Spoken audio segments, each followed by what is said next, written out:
Ofte bliver vi hos World of Events spurgt, hvad er teambuilding? Jeg synes jo, det er et fremragende spørgsmål, fordi der er rigtig mange aspekter af det. Der er jo rigtig mange, der siger, at teambuilding er, når vi laver en proces omkring det, når vi evaluerer og når vi reflekterer. Det er ikke nødvendigvis helt rigtigt i mit billede. Der er ingen tvivl om, at teambuilding er bedre, når vi begynder at arbejde endnu mere intensivt med det, men det er også teambuilding, når I beslutter jer for at sætte jer sammen og snakke i en mindre gruppe ude på arbejdspladsen om et eller andet problem, så begynder I at teambuilde det. I det øjeblik, I vælger at tage ud bowl sammen, teambuilder I. Vælger at tage ud og køre go-kart sammen, så teambuilder I. Tager ud og skyder lidt bur og pil sammen, så teambuilder I.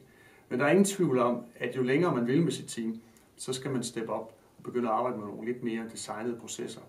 Og vi arbejder med nogle teamøvelser, som danner nogle metaforer for lige specifikt de ting, som vi gerne vil arbejde med.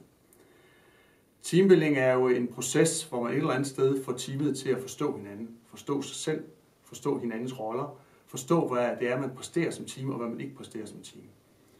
Vi arbejder meget ofte med begrebet high performance team.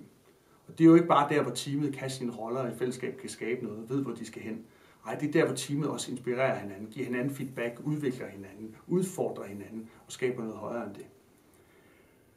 Et team er jo ikke bare en blød masse af mennesker, der er sat sammen. Et team er individer, der kan forskellige ting.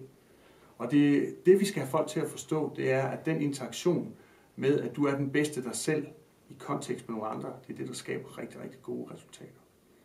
Så teambuilding er jo skabelsen af fremragende, velfungerende teams.